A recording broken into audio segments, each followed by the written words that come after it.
Welcome to the Hope for the Animals podcast, a project of compassionate living. I'm your host, Hope Bohanec, and this is episode 100.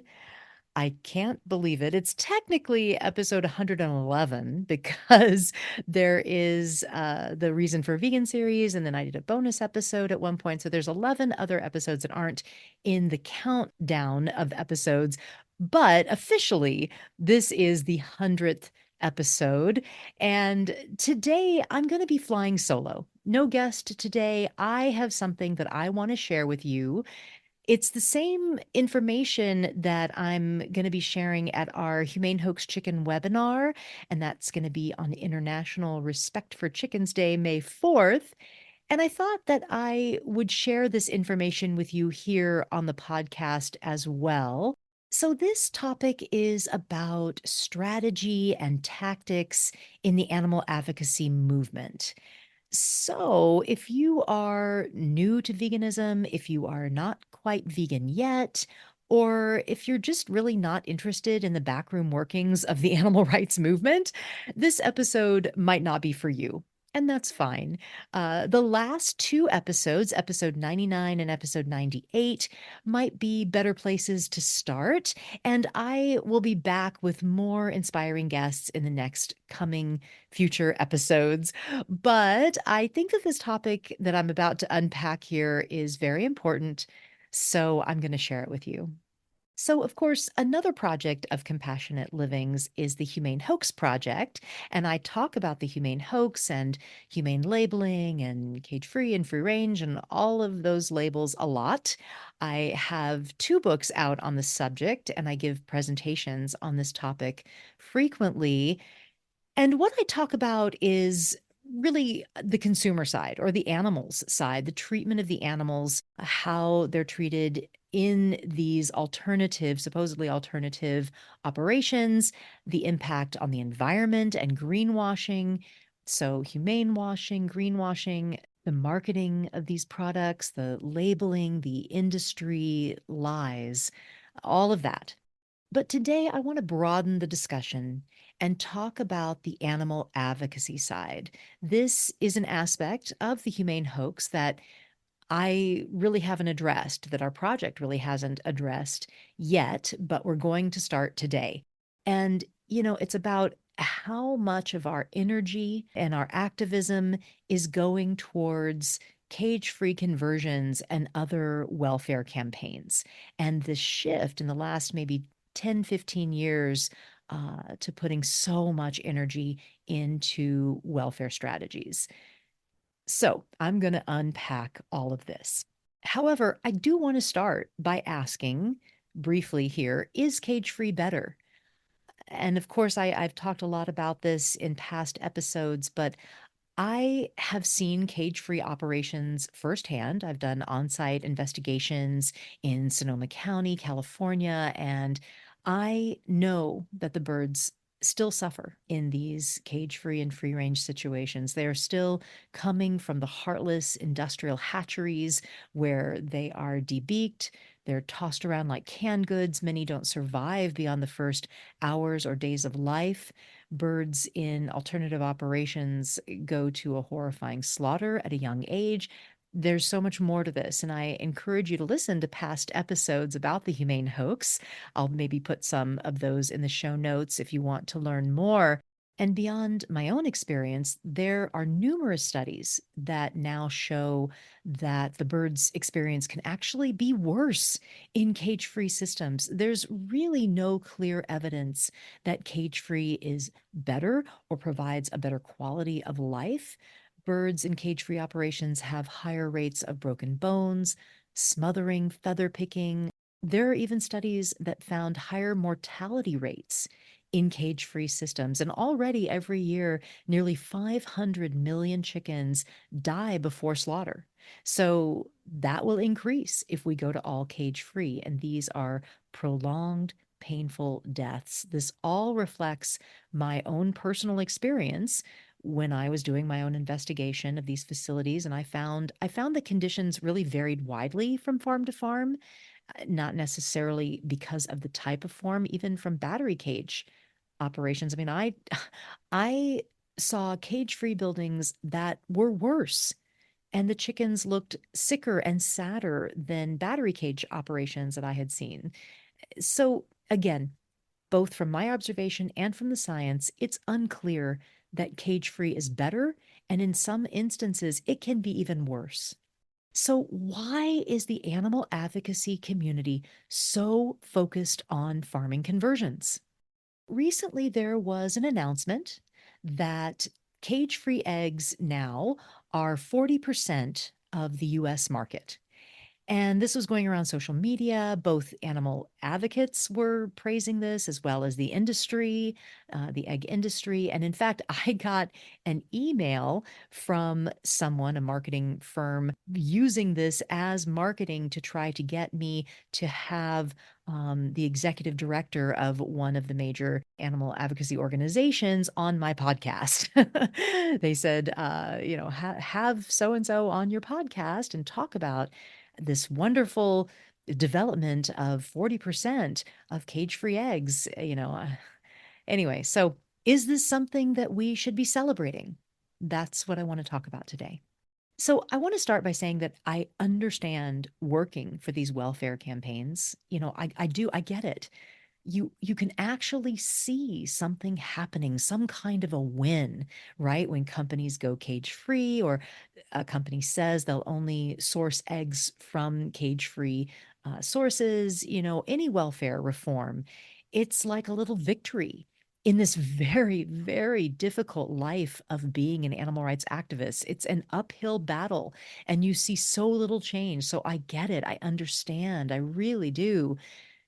But for those that do work in that sector, or that donate to organizations that work in that sector, I, I encourage you to step back and really look at the bigger picture that I'm going to lay out here. And also, I'll just say briefly as well that, we don't know. No one knows exactly what's going to work. We have opinions, and we're making educated guesses, but I have been in this movement doing this work for over 30 years. I do have some perspective on it, and I've worked all sides of the movement, everything from radical actions and disruptions and being arrested 14 times in the 90s to being the Sonoma County coordinator of Proposition 2, one of the first early cage-free legislations. That was the early 2000s. So I've worked numerous angles of this, and I've studied this, and I've come to conclusions here. And one of the conclusions that I've come to is that I feel that the trajectory that we've been on in the last 10 to 15 years is causing the animal advocacy movement to be out of balance. So I'm going to start with my broader thesis and then kind of get into more details. And I think it might surprise some people to know that my critique is really not necessarily of the welfare campaigns themselves, though I do have a bit of that. But I do feel that welfare efforts, cage-free campaigns, corporate campaigns, things like that, that they shouldn't. It's not that they shouldn't exist. I feel that they should be part of our strategy. I'm not completely against welfare campaigns. My critique is on the degree that the movement has shifted to support those welfare campaigns. My critique is on what happens when we focus on welfare in excess, and when 95% of resources and donations and grant money and jobs and energy and time is going towards welfare. But I do feel there needs to be a diversity of tactics, absolutely, to have a healthy ecosystem. But the question needs to be, what should be central? What should be the overarching message? And what should be supportive tactics? And I think we have that all upside down right now. Vegan education, grassroots organizing, mass mobilizations should have a much bigger role than it currently does. And reform should just be one of the supportive tools. Okay, so that's my thesis. Let's get into the details. So, getting into social justice theory a bit, there's this thing called the ecology of the movement. And within that ecology, there's the inside game and the outside game.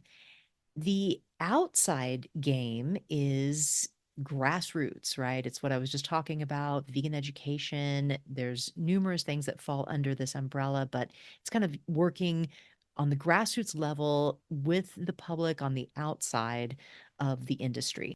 The inside game is welfare campaigns, corporate campaigns, working with the industry to make incremental changes.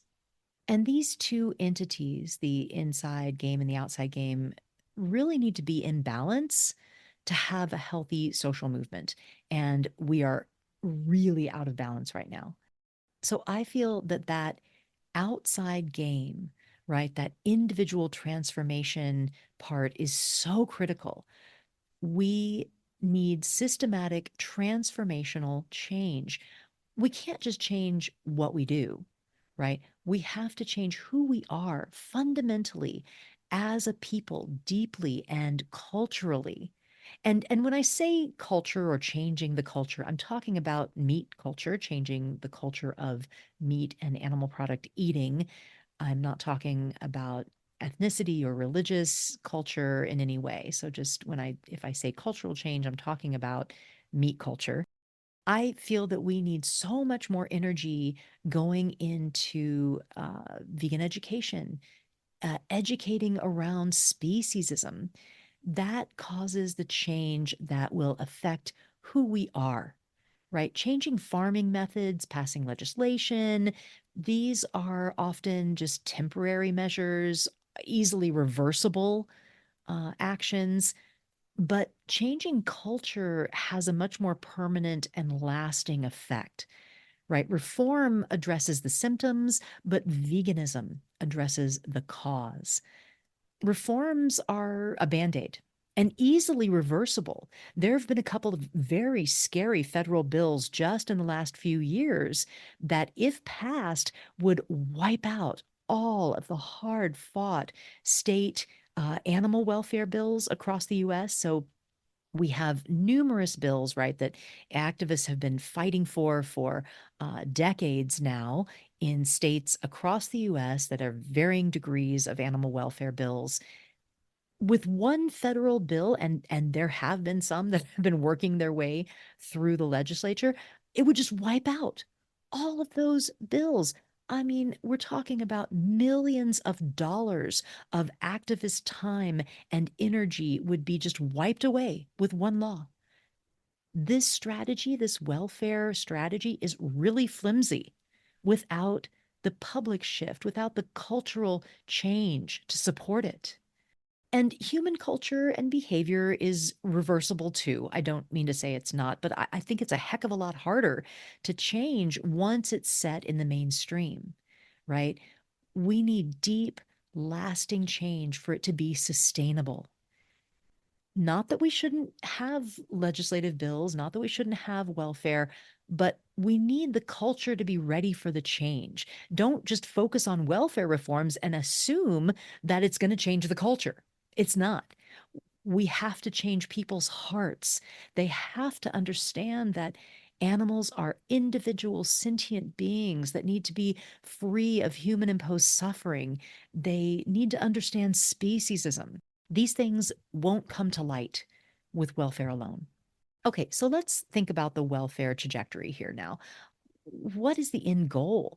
So ultimately, right, our goal should be no animals suffering, no animals exploited, no animals commodified, right? And I feel that our work needs to reflect that. That's the thing that really bothers me about all this. Okay, let's look at this trajectory. So if this is the movement's primary focus, and it certainly seems to be, the money and resources are pointing in the direction of welfare reform, then we may work for, okay, let's say 10 more years until all egg operations are cage free. Okay, great. So we've gone cage free. What next? Well, then we move on to maybe gestation crates in pig farming. That's becoming very popular now to work on getting the mama pigs out of the gestation crates. So that's another maybe what 20, 30 years for all pig production to be crate free. Then what? Debeaking, dehorning, castration. I mean, there are endless cruelties that we could tackle one by one till, 100 years have passed, 200 years have passed, and we are still confining and killing animals for food. I think the animal agriculture industry would love to do this dance, right? For as long as they can while still selling even more cage free and crate free products. This is a detrimental road to be careening down. I don't see animal liberation at the end point. It's incredibly frustrating to see this happening to the movement. Vegan education focuses on the intrinsic worth of individual animals and that we should not be causing them to suffer. That is key to all of this. Just getting them out of the cages, and maybe at some point this will cause people to start caring for animals and then they'll stop eating them. Well, how? It kind of feels like the welfare reform thing. It feels almost like we're giving up in a way. Like, there's a group of people that have said, well, there's no way the world's going to go vegan. So let's at least do a little something to make their horrific lives better. But it's so minimal and so little and so unclear if it's even better. And in some cases, it could actually be worse. I don't think that it's going to lead us to our end goal. Diverting our energies and our efforts and our money into welfare reform, as the movement has been doing now for the last 10 years, I just don't see it ultimately liberating animals in the end. There isn't a clear path to liberation through welfare reforms alone. So, another point that I want to make is that I believe that animal agriculture is unreformable. Welfare reforms are reforms, and the animal agriculture industry is unreformable because there is no industry without exploiting animals' bodies. So, how can it be reformed? There's no endpoint where you could ever truly be humane and produce meat, dairy, and eggs. That's what consumers are hoping for, right? And we're falsely implying that there is some ideal humane endpoint where you can have your animal products, but we know that's not the case. We know that there is no humane way to commodify someone's bodies. So we're sending the wrong message with these welfare reforms and this labeling. The strategy of welfare reforms may also empower and embolden the industry, making animal products more attractive and taking us even further away from animal liberation. If it's so bad for the industry, which is one of the claims, right? Supporters of welfare reforms will say that it costs money for the industry to make these transitions, so it's going to hurt them and hurt their bottom line. But if that's the case, why are they so willing to go along with it? This is where they profit off of animal exploitation. They're going to get more money from people who buy these products, who are sympathetic, who want to stop animal suffering, and it gives the impression that they're moving in the right direction. The number of animals out of cages, the amount of space, inches more space that the animals have. There's all this empirical data points where you can say that there's improvements. But but then you're also helping the very industry that exploits the animals, providing them marketing tools so they can sell at higher prices to a new market and quell consumer concerns. That's the humane hoax. So, arguably, how can you help the animals and the industry that exploits them? They have to be mutually exclusive. You can't help animals and also help the industry. I think that the animal agriculture industry is looking at the welfare reforms and they're saying, okay, so we get the animal people off our back, we get the public to believe in our product again, we can charge higher prices to a new market because it's humane. We're going to bet that this is going to be good for animal agriculture. Sure, we'll go cage free. Some industries are unreformable, like the fossil fuel industry. You can't have a planet friendly fossil fuel industry. Same with animal agriculture. There is no animal industry without harm. These industries are unreformable and need to be dismantled and replaced. The data may give the impression that incremental change is happening, but the reality is that if they were really on a path to animal liberation, the industry wouldn't be working with you. And now we're helping them with their promotion and advertising.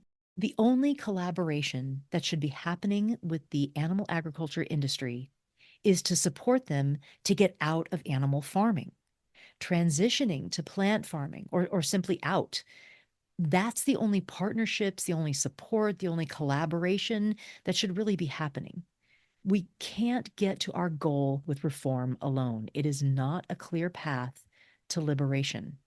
But now we have so many companies that have made promises to transition to cage free.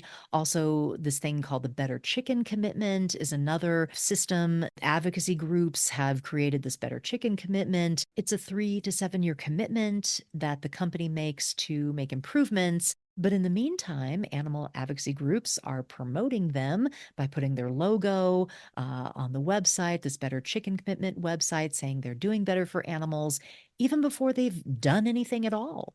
And the Better Chicken Commitment, it's not even cage free. I dug into the language of what is required for the Better Chicken Commitment, and it says nothing about prohibiting cages for egg laying hens. It says that the stocking density has to be 6 pounds per square foot of bird, like 6 pounds of however many pounds the birds are. I hate this kind of language for these individual beings, but they say that they have to have, whatever, a square foot of space per 6 pound of bird.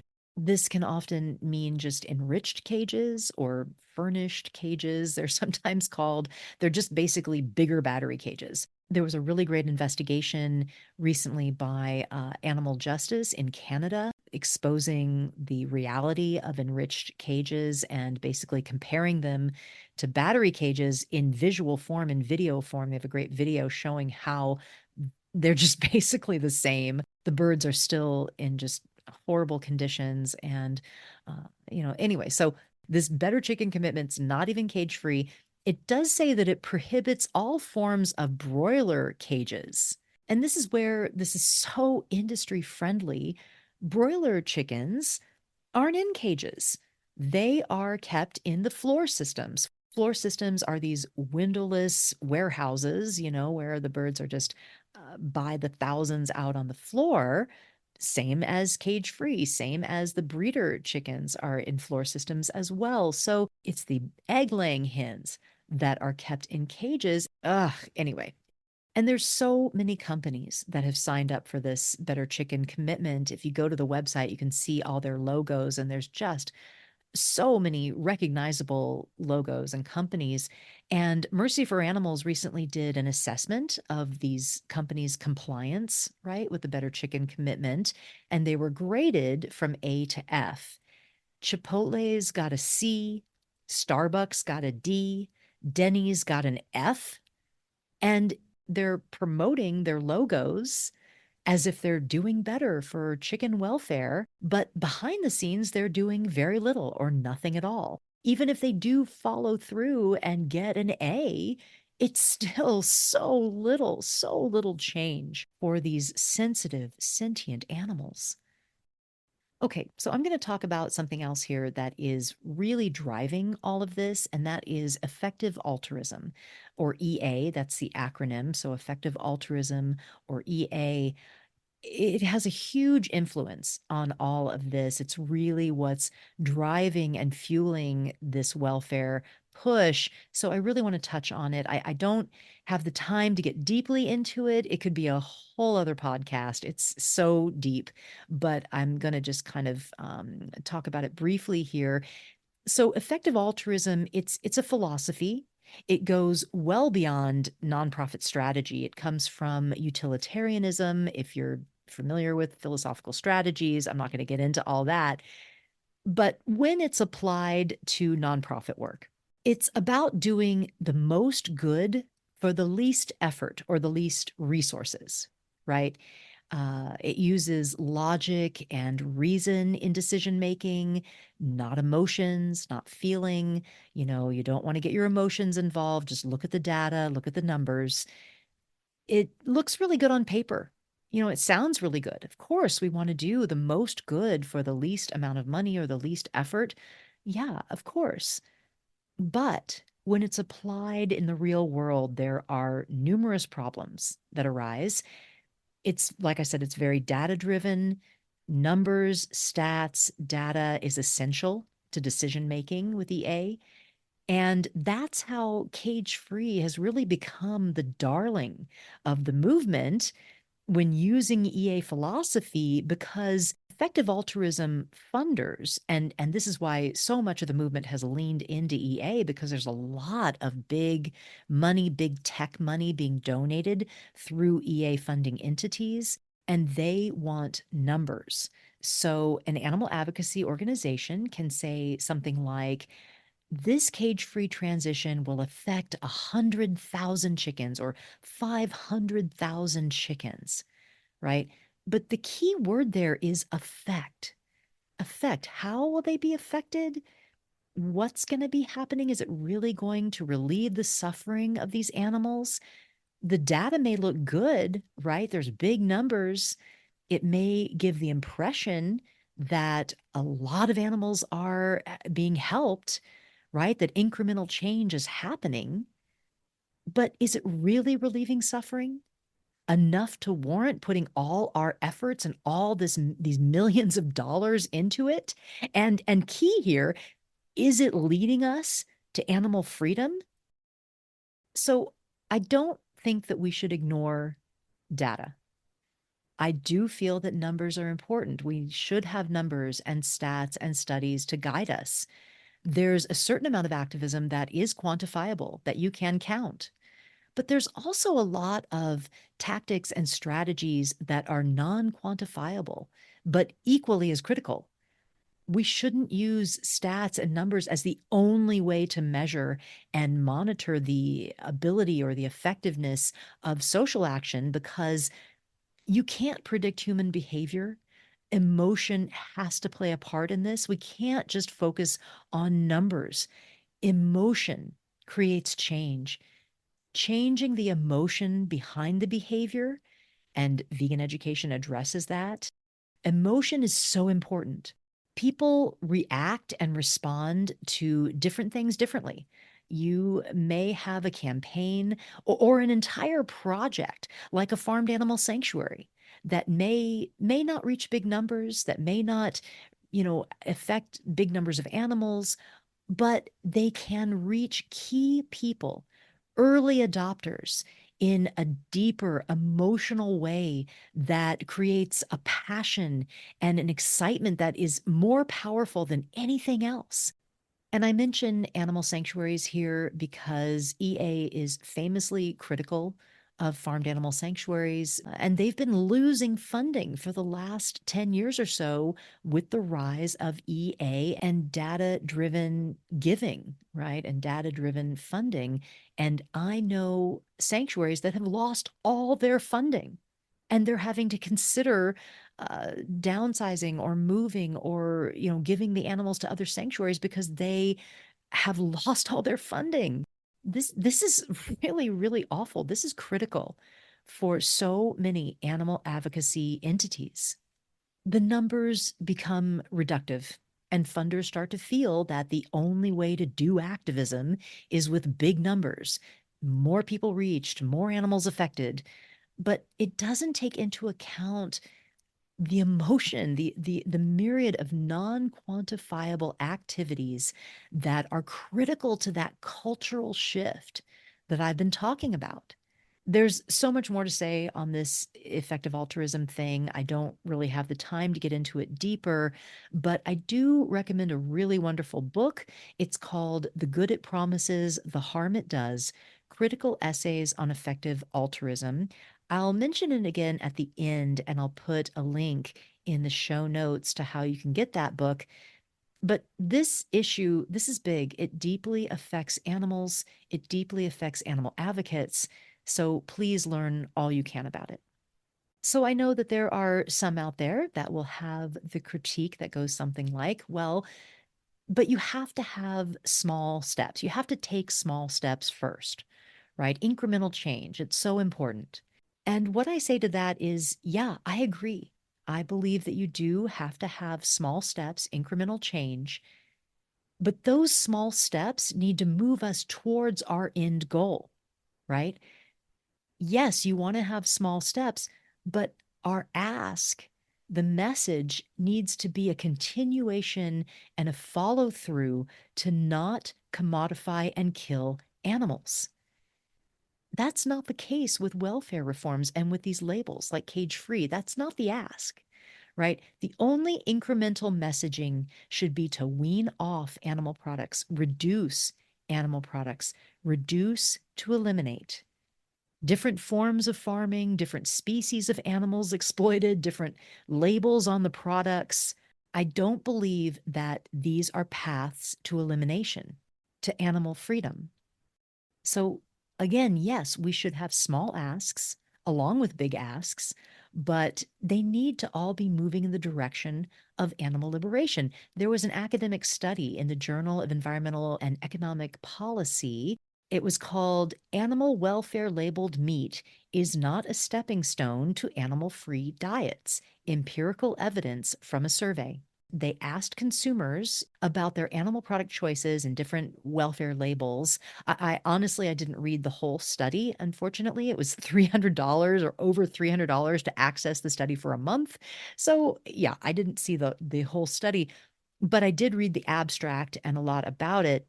And they said in their abstract, quote, the survey shows very weak and mixed evidence that the introduction of an animal welfare label could be counterproductive for animal welfare.